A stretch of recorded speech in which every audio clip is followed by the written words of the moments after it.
పాపం పాపం అని జాలి పడితే అసలుకెవరు మాట ఎండ ఫ్రెండ్స్ ఎందుకో కానీ చూడండి ఎంత చీకటిగా ఉందో. మళ్ళీ ఇటువైపు చూడండి చీకటిగా ఉంది కదా. పోయినసారి ఒక వీడియోలో చెప్పాను అనుకుంటా, పాము గరిసిందండి అని చెప్పేసి అని ఒక పిల్లకి. చూసారా ఎంత చీకటిగా ఉంది అసలు. రోడ్డుకి వచ్చేసా. అయితే ఫోన్ చేస్తే సమాధానం చెప్పట్లేదు ఫ్రెండ్స్. ఎందుకులే తిట్టటం, వద్దు మనం మారాలి, ఎందుకు బూతులు అయ్యి వద్దు అని నేను అనుకుంటున్నా. నేను అలా ఉందామంటే నన్ను ఉండనేయట్లేదు. ఏం చేయాలి చెప్పండి.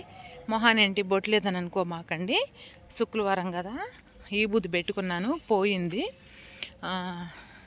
మీకు ఒక విషయం చెప్పాలి. నేను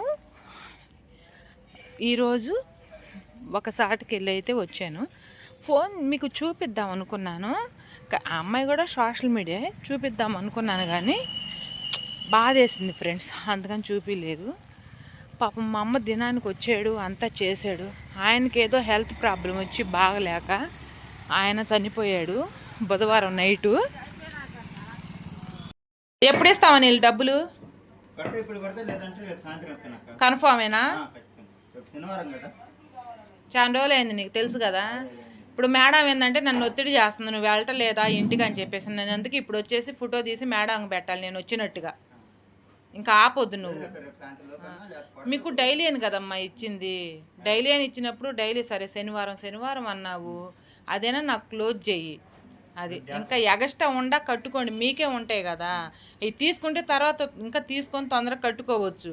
అమ్మాయి ఫోన్ చేసినా కానీ కలవట్లేదనో మరి ఎత్తట్లేదనో, ఎత్తట్లేదంట ఫోను. నీకు చేసిన రింగ్ అయితే తర్వాత స్విచ్ ఆఫ్ వచ్చిందంట, రింగ్ వచ్చి స్విచ్ ఆఫ్ అయిపోయిందంట. ఇది మాత్రం ఇంకా ఆపమాక. డబ్బులు ఎప్పుడు ఇస్తావు మా? మాట్లాడు. అయ్యి 5వ తారీఖు 6వ తారీఖులో ఫ్రీ చేసేస్తాను మొత్తం. నేను తిడుతున్నానంటే తిట్టకి ఏం చేస్తాను చెప్పండి. నేను ఇప్పుడు మీ ఇంటికి వచ్చాను కదా, నేను రావట్లేదు అంటుంది మేడం. కొద్దిగా నేను లోన్ పని మీద తిరుగుతున్నాను బిజీగా. నేను తర్వాత నీకు మళ్ళీ 5ని కానీ 6ని కానీ నేను తీసేసేస్తాను. నాకు రేపు వచ్చి నువ్వు క్లోజ్ చేయాలి. మీ అల్లుడిది చేయాలి, నీది చేయాలి, మీ అన్నయ్యది కూడా ఫోన్ చేసి. మీ తమ్ముడు వేయకపోతే ఏం లేదు, వేస్తే ఏం లేదు, వేయకపోతే మేడం మాత్రం ఖచ్చితంగా బండి పోయి తీసుకొని రండి అమ్మా, ఇబ్బంది ఏం లేదు అంది. నేను మళ్ళీ మీకు చెప్పను. రేపు ఒక్కరోజు నేను ఫోన్ చేసి రేపు వేస్తామన్నారు వాళ్ళు, కానీ అయిపోతే వాళ్ళకి ఫోన్ చేయండి, వాళ్ళు మేము వస్తున్నామని చెప్పి వాళ్ళే. నేను మళ్ళీ వచ్చానంటే తగా ఖచ్చితంగా పెట్టుకుంటా. అది తగా పెట్టుకుంటా, ఇంకా నేను ఆగను. విన్నారు కదా. అంటే డైలీ కట్టేవాళ్ళని అయితే అసలు నేను నవ్వుతానే మాట్లాడతాను ఫ్రెండ్స్. నేను అసలు సీరియస్ కూడా కానన్నమాట. మీరు చూశారు కదా, వాళ్ళు కడతారు. కాకపోతే ఏంటో మరి ఏదో మొత్తానికి ఇబ్బంది వచ్చి ఆపారు. ఎన్ని రోజులు ఆపారు? ఒక 5 రోజులు 6 రోజులు ఆపారు. అందువల్ల ఏంటంటే నవ్వుతానే మాట్లాడతాను నేను, వాళ్ళని ఇబ్బంది పెట్టను. ఎందుకంటే ఎప్పుడు పర్ఫెక్ట్గా కట్టేవాళ్ళు వాళ్ళని ఇబ్బంది పెడితే కరెక్ట్ కాదు కదా. ఇరుకు ఇబ్బంది ఎవరికైనా ఒంటి అని చెప్పేసి నేను చెప్తాను. ఎందుకంటే ఇరుకు ఇబ్బంది ఎవరికైనా ఉంటుంది అని చెప్పేది. ఎందుకే కట్టేవాళ్ళు ఏంటంటే ఒక వారం రోజులు కట్టకపోయినా వాళ్ళు ఒకేసారి మళ్ళీ అంటే ఒక 8 రోజులు ఆఫ్ చేశారనుకో 15 రోజులు కడతారండి వాళ్ళు. అందుకని నేను అసలు వాళ్ళని ఇబ్బంది పెట్టను. వెళ్ళాను, అడిగాను, తర్వాత వచ్చేసి ఒక ఫోటో తీసాను, మేడం వాళ్ళకి పెట్టాను అనమాట. ఇంకా అలాంటప్పుడు మనకేం భయం ఉంటుంది. అలాగే ఇగో పాలు తీసుకొని వస్తున్నాను. ఇది ఇలా ఉంటుంది. అదే మామూలుగా అంటే కట్టినోళ్ళు అయితే సీరియస్గా మాట్లాడతా. ఇంకా ఇబ్బంది పెట్టేవాళ్ళు అయితే అప్పుడు వస్తాయి అమ్మ లెక్కలు, అంటే బూతులు. లేకపోతే నేను అసలు మాట్లాడను, తిట్టను, ఏమి అన్ను. ఇంకా ఇలా ఇబ్బంది పెడుతుంటే కొంతమంది, అందరూ కాదులే ఫ్రెండ్స్, మ్యాక్సిమం ఏంటంటే నేను ఒక 250 మందికి అలా కట్టిస్తే ఒక 10 మంది ఉన్నారు బాగా ఇబ్బంది పడి బ్యాచ్. ఆ బ్యాచ్ ఏంటంటే మరి ఏమనాలో నాకు అర్థం కాదు. ఇంకా తిడుతుంది తిడుతుంది అంటారు. ఇప్పుడు 240 మందికి లేని బాధ ఈ 10 మందికే ఎందుకు వస్తుంది? ఎందుకంటే వాళ్ళు కట్టరు కాబట్టి, అది ఎగ్గొట్టే బ్యాచ్ ఎక్కువ కాబట్టి. అలాంటప్పుడే నాకు కోపం వస్తుంది, ఇంకా బూతులు వస్తాయి. 240 మందికి దండేసి దండం పెట్టచ్చు.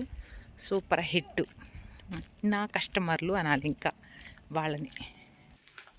పాలు తీసుకొని వచ్చేసాను అనమాట ఇంటికి. పాలైతే ఫ్రిడ్జ్లో పెట్టాను ఫ్రెండ్స్, తెల్లారి కాగపెడదామని చెప్పేసి అని. ఏంటంటే చూసారు కదా, నేను ఎలా మంచిగా నవ్వుతా మాట్లాడాను అనమాట. కానీ అర్థం చేసుకునే వాళ్ళే నన్ను కొంతమంది తప్పుగా అర్థం చేసుకుంటారు. సరే, వాళ్ళు అర్థం చేసుకుంటున్నారని మనం ఏం చేయగలుగుతాం. కానీ నాకు చూసారా పింపుల్స్ ఎలా వచ్చినాయో, ఎండలోకి పోయానంటే నా ఫేసే మారిపోద్ది. చెప్తున్నాను కదా, మేము ఒక సాటికి వెళ్ళామని. పాపం అంటే నా ఫ్రెండేనమాట, బంధువుల అమ్మాయి అయితే ఫ్రెండ్ అయితే మా పెద్ద అక్కయ్య వాళ్ళ తోడుకోళ్ళు కూతురు, అంటే మా పెద్ద అక్కయ్య వాళ్ళ బావగారు చనిపోయారనమాట అండి. నిన్న వెళ్ళలేదు, ఈరోజు వెళ్ళి పలకరించి వచ్చామన్నమాట. వచ్చేటప్పుడు వీడియో తీద్దాం అనుకున్నాం కానీ అసలు కుదరలేదు, తీయలేదు. అంటే ఖాళీగానే ఉండగా నేనే తీయలేదన్నమాట. ఇంకా అది చెప్పాలనుకుంటున్నా. ఏంటో అసలు జనం ఏందో తెగ చచ్చిపోతున్నారు ఫ్రెండ్స్. అంటే జాగ్రత్తగా వెళ్ళేవాళ్ళు ఎంత జాగ్రత్తగా వెళ్ళినా అవతలోడు జాగ్రత్తగా రాడు కదా. మనం వెళ్ళేటప్పుడు జాగ్రత్తగానే వెళ్తాం, కానీ అవతలోడు వచ్చేటప్పుడే కొద్దిగా ఇదిగా ఉంటుంది. కాబట్టి ఎవరైనా సరే బండి మీద వెళ్ళేవాళ్ళు చాలా జాగ్రత్తగా వెళ్ళండి. మా పక్కన అక్క కోర్టులో పనిచేస్తుందంట. మా ఊర్లోనే 10 యాక్సిడెంట్ల కేసులు వచ్చినాయంట నెలకే. అంటే 28 రోజులకే 10 యాక్సిడెంట్ కేసులు వచ్చినాయంట. అక్క చెప్తుంది, ఏందో పిల్లలకి చెప్పినా అర్థం చేసుకోరు, చేసేదేముంది. కానీ మనం వీలైనంత వరకు జాగ్రత్తగా ఉంటే మంచిదే కదా ఫ్రెండ్స్. మన పిల్లలకు కూడా తల్లిదండ్రులు కూడా కరెక్ట్గా చెప్పుకోవాలి. అది నేను చెప్పాలనుకున్నాను. కొద్దిగా బాధ వేసింది. ఏందో అట చూసిన వాళ్ళు ఇట్ట ప్రాణాలతో ఉండలేదు ఫ్రెండ్స్. ఏదైనా కానీ మంచితనమే కోరుకోవాలి ఎవరైనా కానీ. మీరు అనుకోవచ్చు, మంచితనం అంటున్నావు మరి నువ్వు తిడుతున్నావు కదా అని చెప్పేసి. నేను కట్టే వాళ్ళని ఏమీ అన్ను. అలాగే నా గురించి తెలిసిన వాళ్ళు అయితే నేను తిడుతున్నారని కూడా అనుకోరు. ఒకటే అంటారు నా గురించి తెలిసిన వాళ్ళు, ఏందో తెలుసా, ఇది మంచోళ్ళకి ఎప్పుడు మంచిగానే ఉంటుంది, చెడ్డోళ్ళకి కట్టకుండా ఎగ్గొట్టాలనుకునే వాళ్ళకి, లేకపోతే కొద్దిగా ఏదన్నా వ్యవహారం తేడాగా ఉండే వాళ్ళకి ఈ అమ్మాయి బుద్ధి చెప్పిద్ది అని చెప్పేసి అని. అంటే మా ఊరోళ్ళకి అందరికీ తెలుసు అనమాట. ఇంకా మనం అంటే గిట్టని వాళ్ళు ఉంటారు చూసావా, పాకిమండ్లు, వాళ్ళకైతే మాత్రం తెలిసినా కానీ వాళ్ళు మంచి అనిపించుకోవటానికి యువతలోని చెడు చేయాలి కాబట్టి వాళ్ళు అలా చెడు చేస్తుంటారు. ఇంకోటి ఏంటంటే పులుని చూసి నక్కంట వాతలు పెట్టుకుందంట. అట్టా మన మంచితనం వాళ్ళకి రావాలని చెప్పి తెగ ట్రై చేస్తారు, కానీ రాదు. ఎందుకంటే మంచితనమైనా చెడుతనమైనా ఏదైనా అది ఫస్ట్ కాడి నుంచే రావాలి. మధ్యలో మారాలంటే కష్టం అనమాట, ఎవరికైనా చాలా కష్టము. కొంతమంది తెగ నటిస్తుంటారు. ఎప్పుడైనా నేను ఒకటి చెప్తున్నానండి, నిజం అనేది ఇప్పుడు మనం ఏదన్నా విషయం కానీ ఏదైనా ఇప్పుడు మనం నిజం చెప్పామంటే నువ్వు కొన్ని సంవత్సరాల తర్వాత అయినా అడిగితే నిజమైతే టకాలం బయటకు వచ్చేస్తుంది. అబద్ధం అనుకో ఇప్పుడు గుర్తుపెట్టుకుంటావు, ఒక నెల గుర్తుపెట్టుకుంటావు, తర్వాత మర్చిపోతావు. వాళ్ళు అడిగారనుకో నువ్వు చెప్పలేవు అనమాట. అలా ఉంటుంది. అందుకని ఎప్పుడైనా నిజాలే చెప్పాలి, నిజాయితీగా ఉండాలి, నిజాలు చెప్పాలి. మంచి ఉండాలి, చెడి ఉండాలి. అంత చెడే ఉండకూడదు, అంత మంచి ఉండకూడదు. అతి మంచితనం కూడా ఒక్కోసారి మనకి దెబ్బ తీస్తుంది అన్నమాట. అర్థమైంది.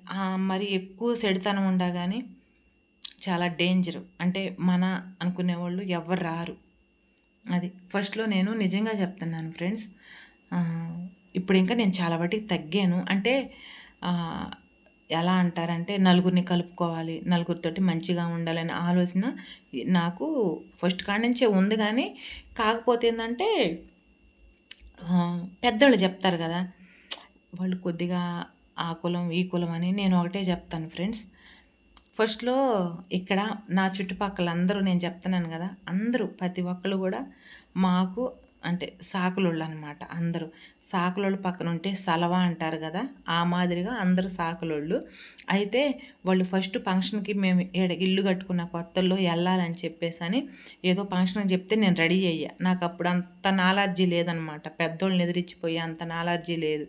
అయితే మా నాన్న ఎళ్ళమన్నాడు. ఎవరైనా ఎళ్ళమ్మా పిలిస్తే తప్పేముంది అని. కానీ మా అమ్మ అయితే ఏంటి, సాకులోళ్ళ ఇంటికి పోయి తినొస్తావా? అసలు విలువిస్తారా అన్నట్టుగా ఆపింది. అది నా మైండ్‌లో ఆ ముద్ర అనేది పడిపోయింది ఫ్రెండ్స్. అంటే ఇంక వాళ్ళు దేనికైనా పిలిచినా గానీ, సాకులోళ్ళు గదా, మనం వెళ్ళకూడదు అనే ఒక్క ముద్ర అనేది నా మనసులో పడిపోయింది. నేను అలాగా వాళ్ళని అబద్ధం ఎందుకు చెప్తున్నాను ఫ్రెండ్స్, దూరం పెట్టే వస్తా ఉన్నాననమాట. ఇంకేందంటే అప్పుడు కొద్దిగా కులం అనేది మైండ్‌లో ఇదైపోయిందనమాట. ఆ కులమోళ్ళ దగ్గరికి వెళ్ళకూడదు, ఈ క్యాస్ట్ వాళ్ళ దగ్గరికి వెళ్ళకూడదు అని. తర్వాత ఎప్పుడైతే మా బాబుకి దెబ్బ తగిలిందో, అప్పుడు ఈ కులం పిచ్చంతా పోయింది ఫ్రెండ్స్ నాకు నిజంగా. ఎందుకంటే మా బాబు బాగా కోలుకోవాలని నిజంగా వాళ్ళు పనులు మానుకొనైనా వాళ్ళు ఉదయాన్నే స్నానాలు చేసి మా బాబు కోసం గుళ్ళు, గోపురాల చుట్టూ తిరిగి పిల్లలు మొక్కుబడి అది వాళ్ళు అలా ఉండారు. నాకప్పుడు అనిపించింది, నేను చెప్తున్నా గదా, మా క్యాస్టోళ్ళు, మాకైనోళ్ళు, మా సొమ్ము తిన్నోళ్ళు గూడా మళ్ళీ ఇప్పుడు నేనది మాట్లాడానంటే మళ్ళీ నా మీద యుద్ధానికొస్తారు. అయినోళ్ళు కనీసం మా బాబుని చూడటానికి గూడా రాలేదు. అప్పుడు ఎవరు కులం ఎక్కువ, ఎవరు కులం తక్కువ అనేది పక్కన పెట్టేస్తే అప్పుడే నేను నిర్ణయించుకున్నా. ఈ మట్టి బుర్రలో ఫిక్స్ అయిపోయా ఇంక. కులాలు, తలాలనేయి బారికి ఉండవు. నోటి మంచితనం అయితే ఊరే మంచి అయితానని చెప్పేసానన్నట్టు. ఇంకా నేను ఎళ్లి భోజనం చేసిన వీడియో కూడా పెట్టాను. అయితే ఇంకప్పటాంచి ఫ్రెండ్స్ ఎవరు పిలిచినా ఎళ్ళి నాకుండాదే అలా పెట్టేసి ఒక ముద్ద తినొస్తున్నా. ఇదనమాట. నేనైతే ఇది నేర్చుకున్నా. ఏదైనా గానీ ఒక విషయం ఏదో జరిగితే దాని నుంచి మనం ఒక గుణపాఠం నేర్చుకోవాలంటారు గదా, అది. నేను ఫస్ట్‌లో మా అమ్మ చెప్పిన మాటలని అంటే దూరం పెట్టా. తర్వాత నా బిడ్డకి ఆపదొస్తే మేముండాము అందరమని నాకు ధైర్యం చెప్పి నాకంటూ తోడుగా ఉన్నారు గాబట్టి, నా మైండ్‌లో నుంచి దాన్ని తీసేసి అందరూ నా వాళ్ళని నేను ఫీల్ అయ్యాను గాబట్టే ఈ రోజుకి గూడా వాళ్ళ ఇళ్ళలో ఏది కొద్దిగైనా నన్ను పిలుస్తుంటారు. మా ఇంట్లో ఏదైనా నేను పిలుస్తుంటాను. మేము కలిసే ఉంటాం గాబట్టి, ఇప్పుడు ఆ కులం భేదాలనేది ఇప్పుడైతే తేడా తెలియట్లేదు ఫ్రెండ్స్. ఎవరైనా గానీ పెద్దోళ్ళకే చెప్తున్నాను నేను. మీ పిల్లల మనసులో వాళ్ళు పలానోళ్ళు ఇలా అని అస్సలకి ఆ మాటలే చెప్పొద్దు. మీ మైండ్‌లోకి అసలుకి ఎక్కించుకోమాకండి. అది. కులమే ఉంది ఫ్రెండ్స్. కులం అంటారు. కులం కూడబెట్టదు. అర్థమైందా? మంచితనం అంతే. మీరు అంటే వాళ్ళ ఇళ్ళకెళ్ళి తినకపోయినా పర్వాలేదు గానీ, వాళ్ళని దూరం పెట్టమాకండి. హ్యాపీగా దగ్గరికి తీసుకొని మాట్లాడండి. మనకి ఏ రోజు ఎట్టుంటదో మనకు తెలీదు. మనకి ఒక అండగా నిలబడతారు. నేనైతే అదే నమ్ముతున్నాను. మీకు కూడా అదే చెప్తున్నా. ఇది నిజంగా చాలా మంచి మాట. పెద్దోళ్ళైతే పిల్లల మనసులో వాళ్ళట్టా, ఈళ్ళిట్టా దూరం పెట్టండి అనేది. కాపోతే ఒకటి, పిల్లలు చెడు సహవాసాలు పడితే ఖచ్చితంగా ఏ కులమైన మనోళ్ళైనా, పరాయోళ్ళని ఎవరైనా సరే చెడు సహవాసాలు పట్టొద్దు అని చెప్పేసని గదవండి మీ పిల్లలు మీకు భయం చెప్పుకోండి. అదేం తప్పు కాదు. కుల భేదాల గురించి మాత్రం అస్సలుకి చెప్పమాకండి. పిల్లలకైనా, పెద్దోళ్ళైనా మనసులో పెట్టుకోమాకండి. ఇదే నేను చెప్పాలనుకుంది. సరేనా? ఓకే. బాయ్.